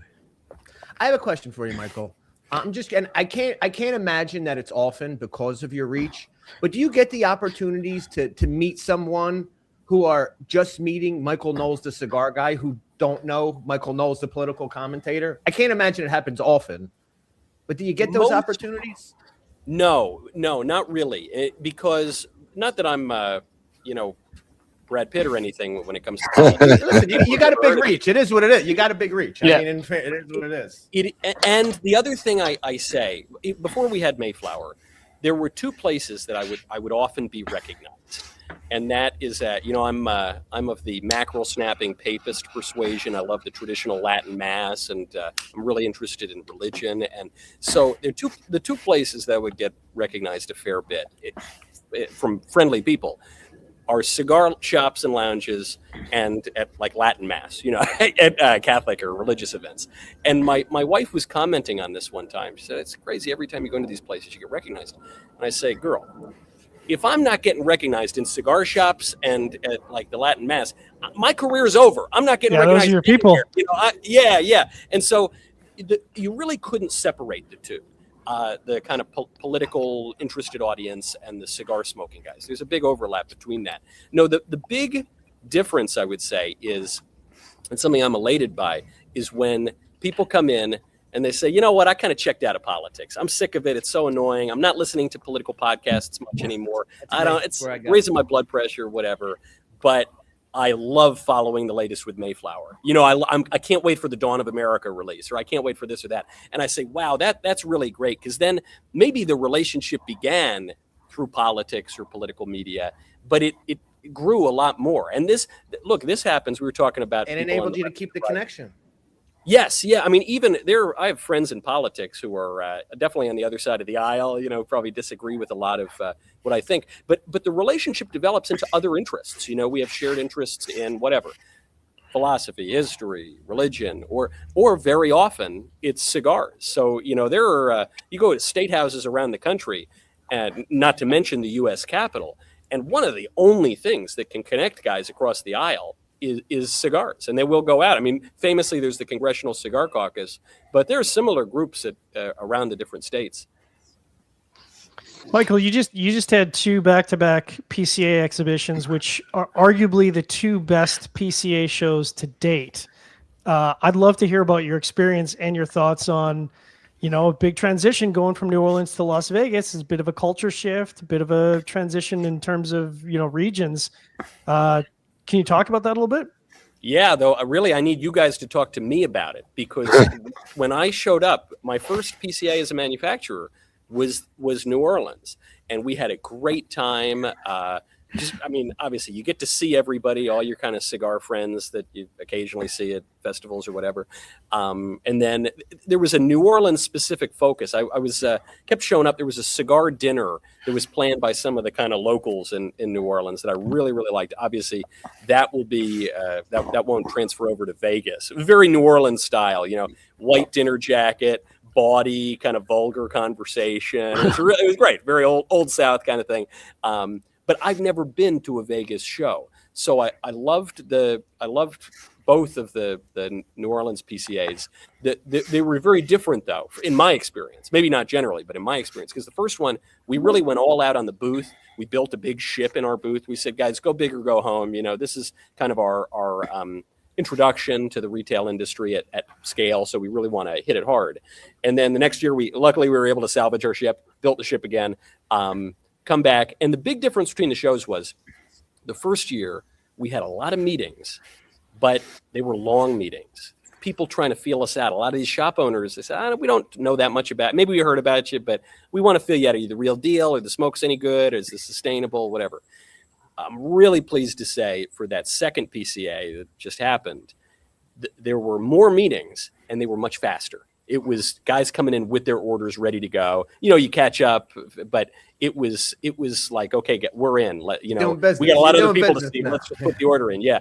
And so I don't know. I mean, I've heard from the retailers and some of the manufacturers that they prefer the Vegas PCA to the New Orleans one. I prefer New Orleans as a city to Vegas. I like gambling a little bit, but I prefer New Orleans. But are they right? Am I crazy here? Is the Vegas one better? I think you're, as far as my end, you're asking the wrong guy. My stance, Michael, really has always been I could care less where it's at. I want to do my business. I'll find fun things to do in New Orleans. I'll find fun things to do. My biggest thing is, one, for me as a business person, right? Be consistent. So right now what they're doing is they're bouncing it all over the map. March, April, May, this. Very hard, especially when an organization after 30 years has scheduled time things that they do every year throughout the thing. And now they're just moving it all over the map. And, I don't care if it's in Vegas every year. And I live in Florida, so I'm traveling about as far as anybody. I don't care if it's in North. I'm going to do what I need to do business-wise. This is not I'm planning a vacation trip or whatever. But that's always been kind of like the underlying psychology when planning the PCA, in my opinion. But look, here's the reality. Right? Like if they did it on Mars, half the show would say they would have preferred if they did it on the moon instead. Yeah. I mean, it's always. Yeah.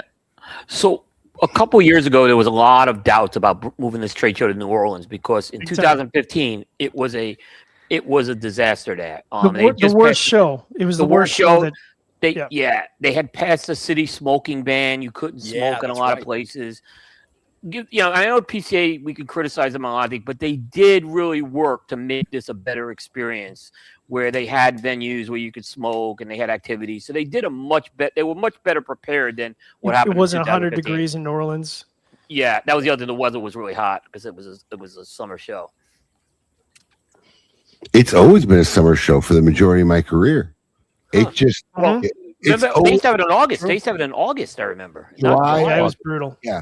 Since I got in this industry, it's always been a summer show, and I'm going back to 2 different iterations of the name. Even I'm going back to when it was still called the RTDA. RTDA, yeah. So it's always been in the summer, and then and like Coop said, I was actually on the board for 3 years. It doesn't matter when you do it. It doesn't matter where you do it. Half the people are going to be happy. Half the people are not. And that's just the fact. So I would really stop wasting time trying to figure out locations and time of the year. Pick a time of the year, make it consistent, and then just focus on making the best show possible. That's the best way to attack that. So, for me, Vegas. So, I travel with my wife when I go to the show. She's almost gone to every trade show with me. For me, Vegas is nice because there's a lot more fun stuff to do, and a lot more going on in Vegas. But that's not what I'm going for. We have just as good a time when you go to New Orleans. We love New Orleans. So, you're going to make a good time wherever you're going to go. And to be honest with you, most of your time as a retailer, is going to be preoccupied anyway, because almost every night there's a function with somebody.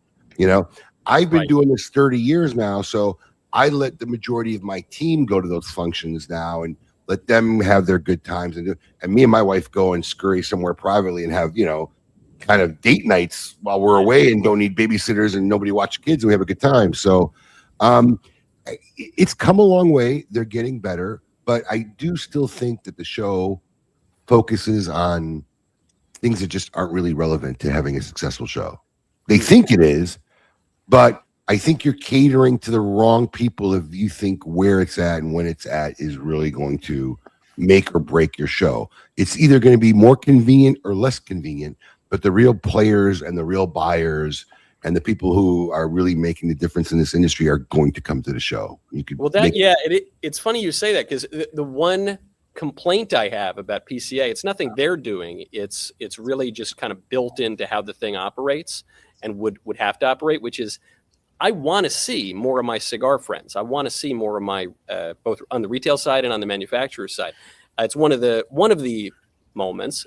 Your show is another one where you get to do that, especially more from the consumer standpoint. Sure. But at PCA, there's actually not very much time to see your friends because there's so much business going on. You have to be really disciplined, and even then you say, shoot, I really wanted to grab a smoke with that guy. Well, maybe in 6 months, or say, maybe next. I miss people every year.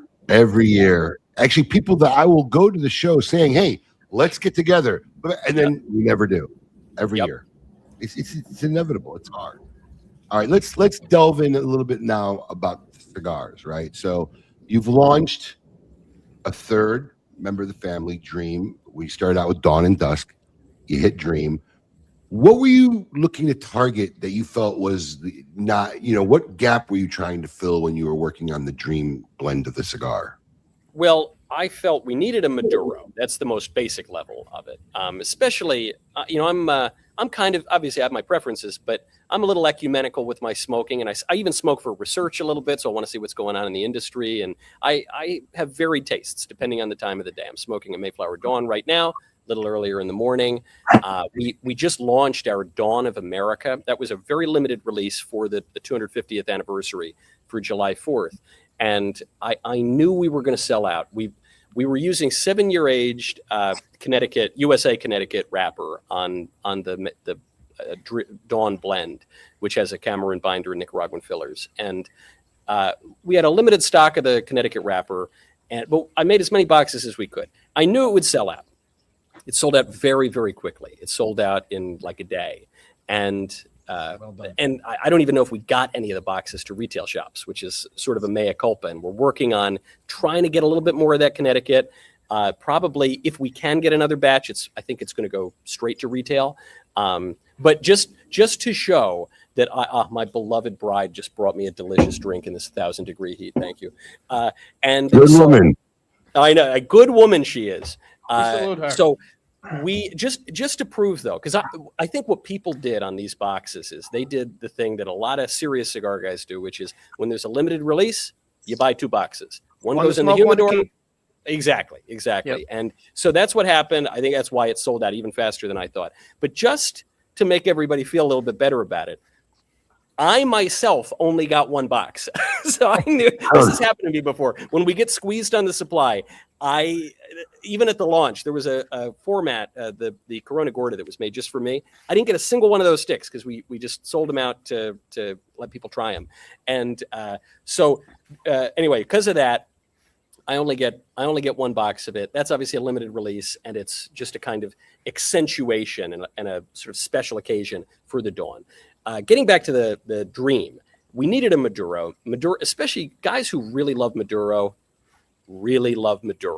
Not to be prejudicial, but I think they really, go all in on that. And so I said, all right, we need a Maduro. But this also gets back to what I was talking about earlier, which is getting into the industry backwards. And this is another one of those backwards things. When we launched, I was strongly considering launching with a broadleaf. I loved the idea because Mayflower is a very American-focused, patriotic kind of cigar. It goes back to my family, some of which came on the Mayflower. One of whom actually was briefly at Jamestown. Kind of interesting story about that guy. But because of that, I said, well, great. Let's use the best American tobaccos, either Connecticut Shade, Connecticut Broadleaf, or Pennsylvania Broadleaf. And at the time, this was whatever it was, 3 years ago, I couldn't really get my hands on broadleaf. There was it was kind of hard to get. It's still kind of hard to get. And so they said, you're not going to launch with that. I said, okay, fine. We were finally able to get our hands on some nice Pennsylvania broadleaf. And then we used a San Andres Maduro binder and then Nicaraguan filler. So it really evens out your day. You start with the Dawn, you have the Dusk in the middle of the day, and then you have the Dream at night. But then, of course, this leaves a big question. We've completed the trilogy. You got your day, unless I'm going to start the 4:30 p.m. cigar. Now we got to move into something else. What are the other big holes in the catalog? Because one mistake that I know a lot of manufacturers have made, and I want to learn from their mistake, is you don't want to just blast out 5,000 different blends and you have a lot of confusion of your brand. What's the point? So that was one of the problems we were solving the other night. I think we came to a solution. I want to make sure we came to a solution before I announce what that solution is. But we do have fun stuff coming down the pike here. If you have the Core 3 set up, now you have a kind of nice special release for the Dawn of America. We've got one or two other special releases that'll come out at the end of the year. And then you start playing with formats. But one of the big issues in the industry right now, as I know you guys know very well, is it seemed like the industry, the manufacturers, had gone a little too aggressive in pricing, maybe starting 5, 6. Yeah, I mean, maybe I'm underselling it, but they had started to get really, really crazy on pricing. And especially when the economy starts to get a little wobbly. I always wanted Mayflower to be more of a value proposition, not be selling a $30, $40, $50 cigar.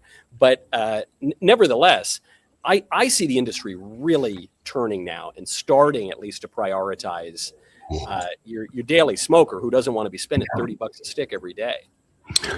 I hope so, because, I mean, correct me if I'm wrong, Coop, all these fees and price increases that were revolved around the FDA regulation, they're no longer paying. There's some, I mean, the tariff, some of that, yes. Now, I'm not talking about the tariff. No, the user fees. FDA regulatory fees, all this stuff. That, at least, I think that's still not a resolved issue. They've mounted their whole price increase structure. They're not paying it no more. Yeah, so right. Right, but here's the thing. I think some of those companies were going to increase the prices anyway. So they said, well, we're just going to increase it.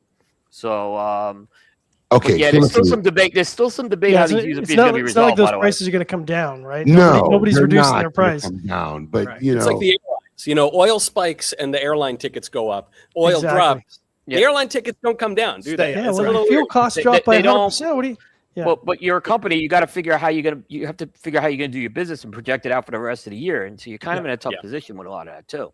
Well, I'll tell you, just from our perspective, we, especially when we were dealing with the tariffs, we made the decision to absorb a lot of that cost, to just kind of take it on the chin. In part, this was because we're a young, aggressive company. So, I think that's a smart business decision. But the other reason is you don't want to punish the consumer for global instability, because you're thinking longer term and you think, all right, the tariff issue is going to settle. Energy costs actually literally play a role in this, because you need price of oil dictates how you're getting your tobacco and your cigars all around the world. So, that obviously is the chief driver of inflation. And you say, okay, if I'm projecting long term, I don't want to be, running scared every 3 months and trying to pass on some cost to the consumer. Now, a company can't survive if you just absorb every single cost. So obviously you got to pass that on a little bit. But I don't know. My take on the next year to 3 years is, not only do I not want to really increase prices or go for those, and what I think have become kind of absurd prices for cigars, but I almost want to go in the other direction. I think that's where the pressure of the industry from the consumer standpoint is going to be coming. And it's crazy. My working thesis on Mayflower cigars, which is a narrowing of what I think about cigars generally, is this should be an accessible luxury. A bottle of Macallan 18 is $400 a bottle. That's a lot of money, but you can get a really nice cigar. You should be able to get a really nice cigar for $13 to $16. You really should. And the moment that ceases to be accessible, you've really lost your identity as a company and a product. I think Perdomo is a perfect example of that. He put himself on the map during S-Chip when everybody was, going up and increasing their prices because of the S-Chip. I think he was the only one who came out and says, nope, you know what? We're going to lower our prices. And I think that was honestly a turning point in his company. I think a lot of his growth and where he went and popularity amongst consumers was built on that decision at that time. That's just my opinion, but I saw his company take a big turn after that, and he's been killing it ever since. So there's obviously some facts and historical facts to what you're saying, Michael. Yep. Yeah, I know. I think he's. Did I lose everybody? Of that. No, that's a real. No, you're still there. Leadership. Yeah.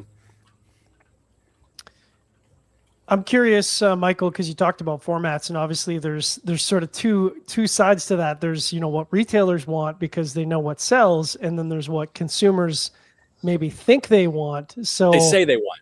They say they want, right? But it's we always joke of like, this is the best format that doesn't sell. So there's kind of two voices, and it's like, well, who do you listen to? Do you listen to the guys who are selling the product, or do you listen to the people who say they're going to buy, but are we talking about Lanceros, or did we just not say it out loud yet? Did we just not say it out loud yet?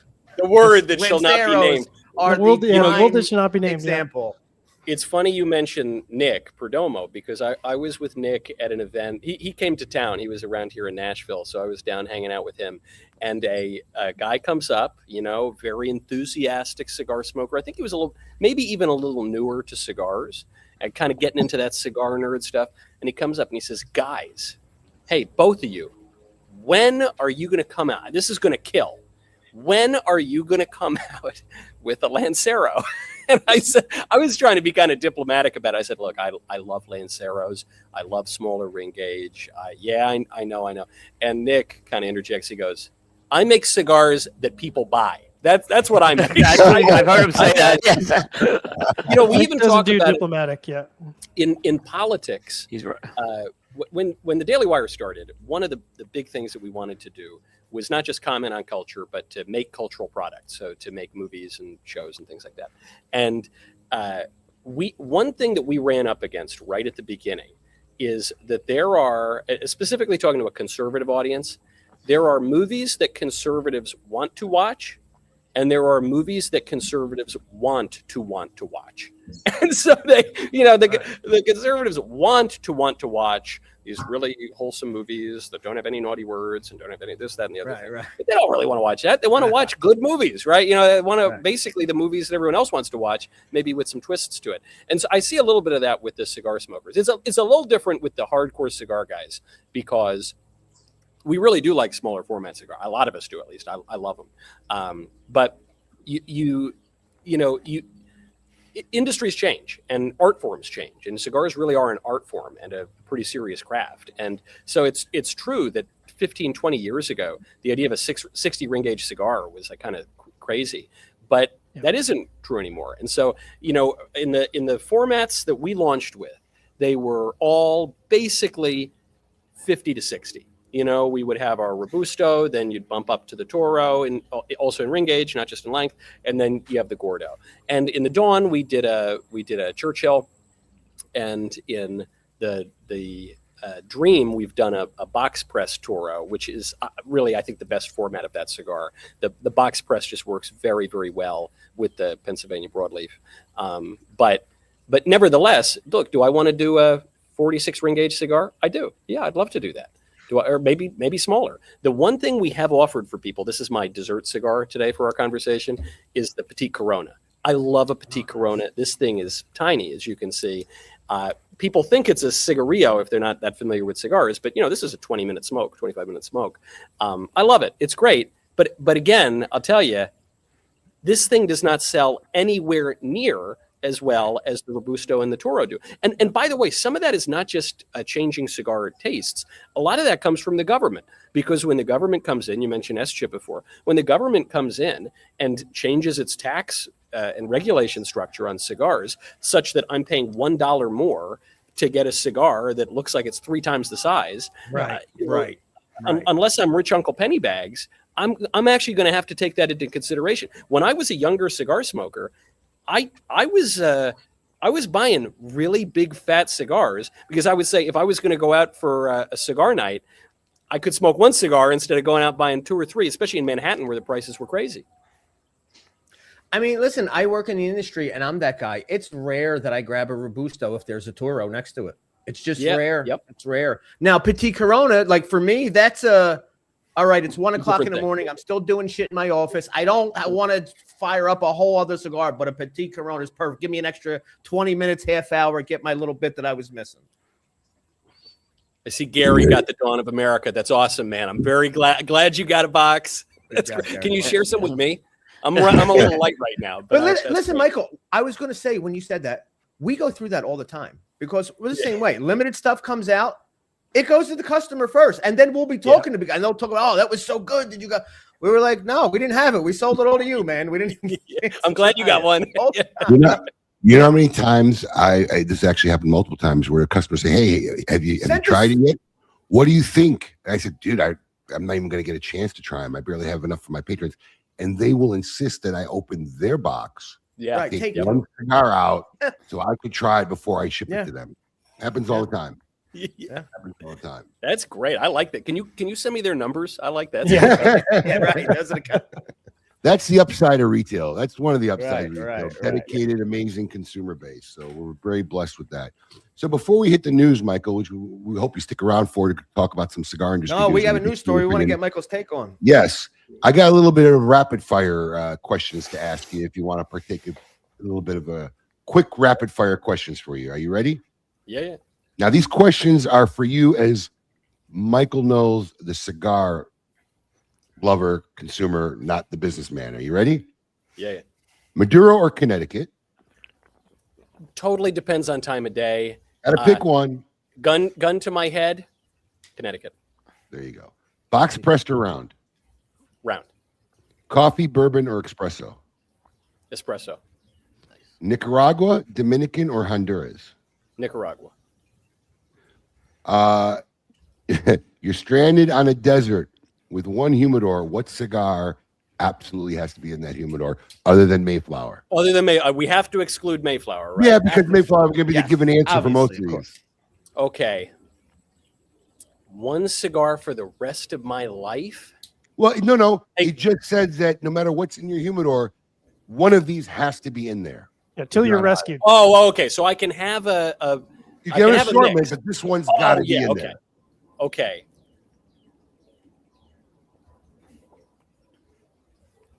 I'm going to say Nick Melillo's Tabernacle. Oh, nice. Shout out to my boy Nick. There you go. Yeah, because my logic here is it's not even that I smoke Tabernacle as much necessarily, in part because there was that big fire and there was a shortage of Tabernacle for a while. But part of the reason is I feel like I can cover a lot of the bases with different other cigars, whereas Nick, he does weird stuff, you know.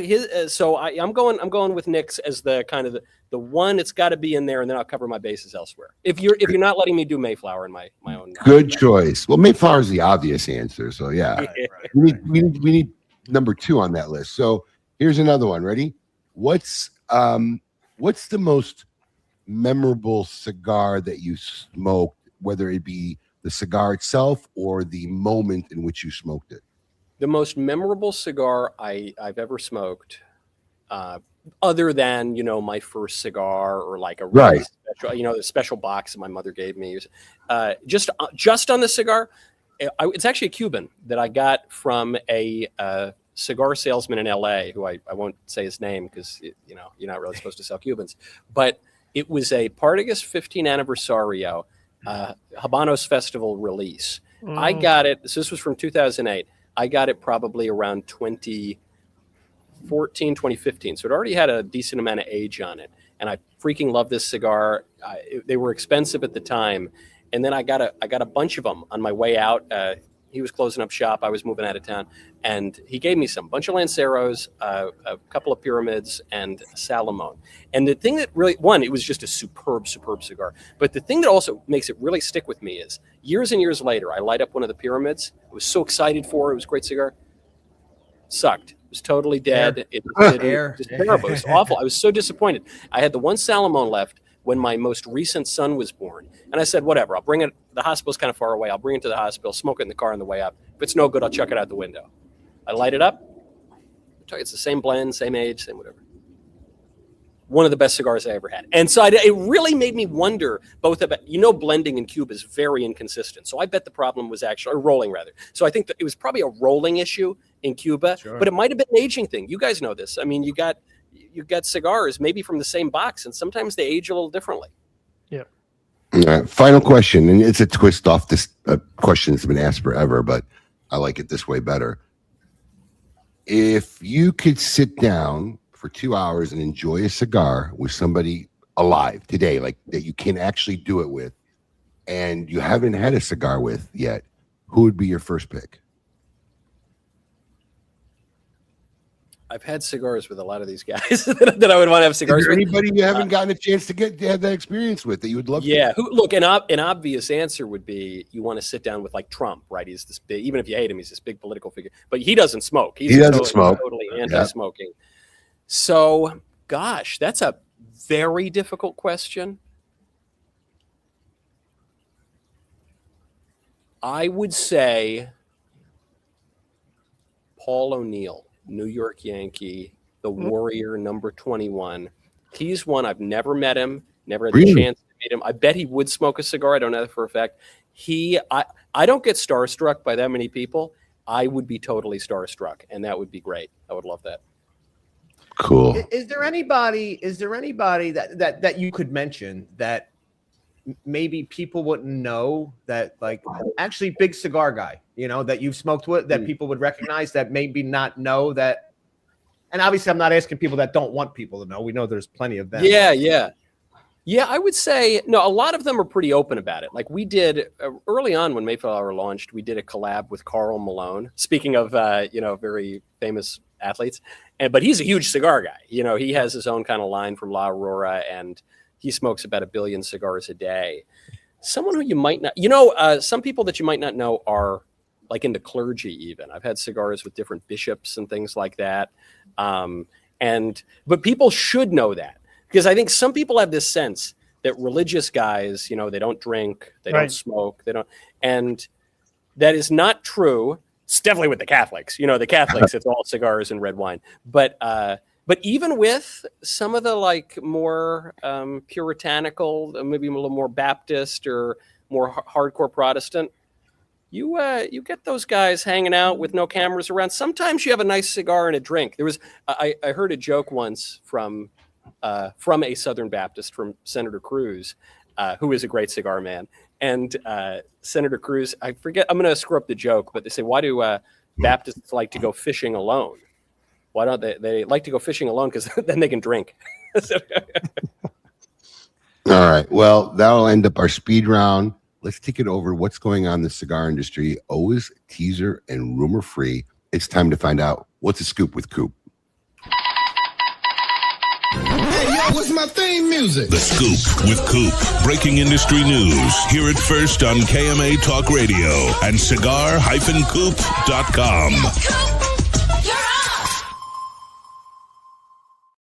All right, Cooper, spin it out. All right.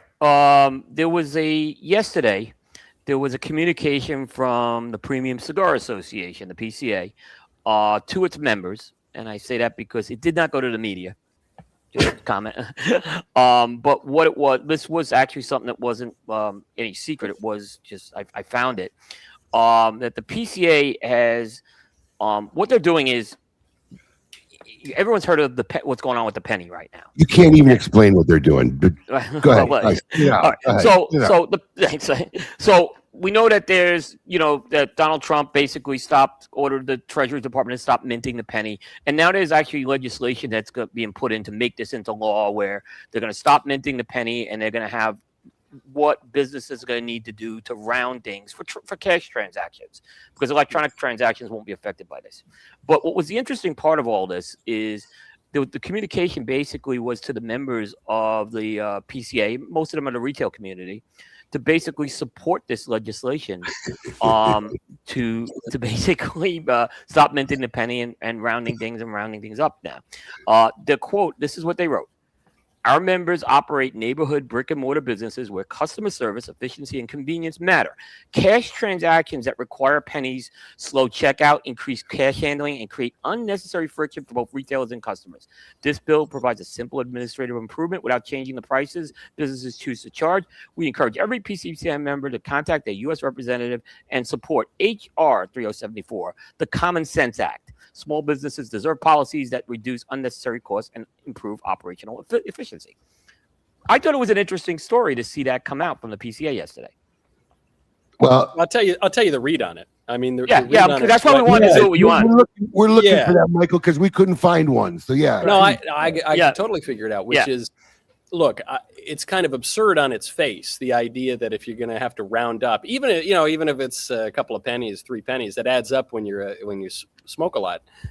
The idea that is going to increase efficiency, and who knows, in a way, it sort of lowers costs or whatever. I mean, that on its face is kind of absurd. But I think what this is really about is the administration wants it. Trump has unified government for now, at least. I don't know that he will after the midterms. Historically, the winds are going against him. But nevertheless, I think this is. It doesn't just have to be the cigar industry; it would be any industry making a kind of concession, so that you're signaling to the administration you're on their side, because there are bigger fish to fry. What's much more important for the cigar industry is what the Trump administration does in Nicaragua or Honduras or Ecuador. So you think this is a political message to administration showing support? For sure. Yeah. Because Interesting. It's way more important. I mean, if you have this annoying issue on the retail side for a couple of pennies per transaction, like, again, that's not enjoyable. That's onerous and could be even somewhat costly.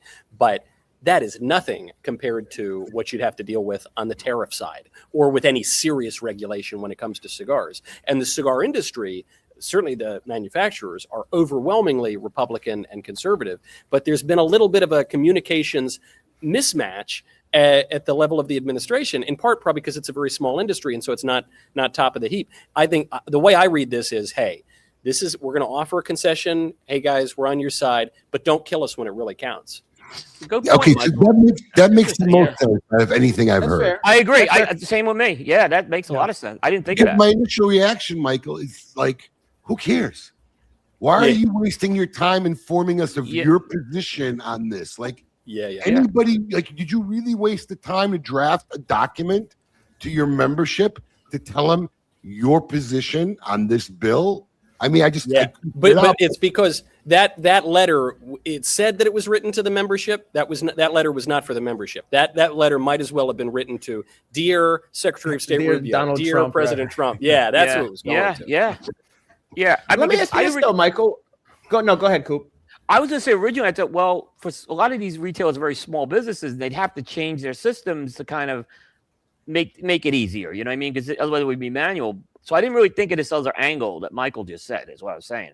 I see what he's saying. The other thing you got to remember is a lot of these industry organizations. I mean, they're lobbies. They're trade associations that are really working the political angle. It's not like they're selling cigars exactly. So that's what they have to do, and I get it. I mean, I actually think it's kind of a smart move, because I wish the administration had understood or cared more that the cigar guys, the consumer, the retail, and the manufacturers, they're generally pretty supportive, okay? And there's a lot of it is centered in Florida, which is an important state, though it's more solidly Republican now. And it just, what I think what the admin was trying to figure out was how to balance antipathy toward communism when it comes to the tariffs and some of the legitimately bad things those regimes are doing to the U.S. with something like a consumer industry, and balancing those things. The geopolitics got sway over it. So I think this is just a message. Hey, don't forget about us guys. We're a real constituency. We like you. We try to help you out. Don't burn us. Yeah, we're on your side with this. It's a good point. Yeah, it's a good point. Let me ask you this: what's your macro take on losing the penny? I'm a conservative. I'm a traditionalist. I hate change. All change is bad. Is sort of, I'm only overstating it a little bit. Economically, it actually probably does make sense to lose the penny at this point. That's one of the problems when you have massive inflation for 100 years. But not quite Zimbabwean inflation, but it's noticeable. But I don't know. I guess if I'm looking on the bright side of it, I got to start saving my pennies now. They're going to be collector's items any day now. Right. I just fear that, it's the penny now, then it's the nickel, then it's a dime. Next thing we know, we all wake up, we're all on digital currency. That's my we're all scanning our forehead for barcodes. Right. I mean, that is, but I fall into it too, which is I'm definitely very skeptical and worried about too much surveillance and manipulation of the population.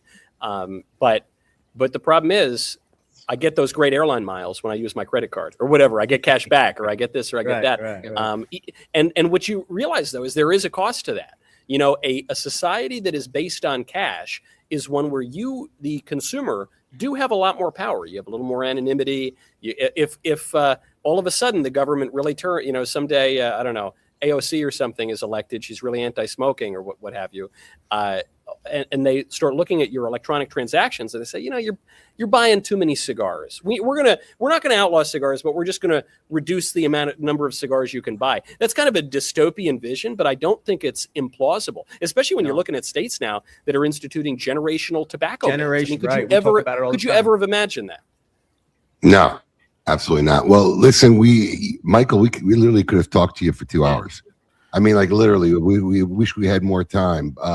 Congratulations on everything you've built. Yeah. We're going to be following you and want to watch the brand continue to grow in the future, and really appreciate you taking time and spending some time with us here on KMA, best way to start your Saturday. So thank you very much. We deeply appreciate it from everybody here. Yeah, Great thanks to all meet you do you for the guys. industry too, Michael. Yeah, it's appreciate it. No, and thanks for the excuse, you know, to do all this hard work on Saturday morning. You're welcome. Yeah. We'll do it again. We'll do it again. To all our friends out there, thank you for joining us this Saturday morning. We hope we entertained you, may have learned a little something new. But until next week, we want you all to keep it lit.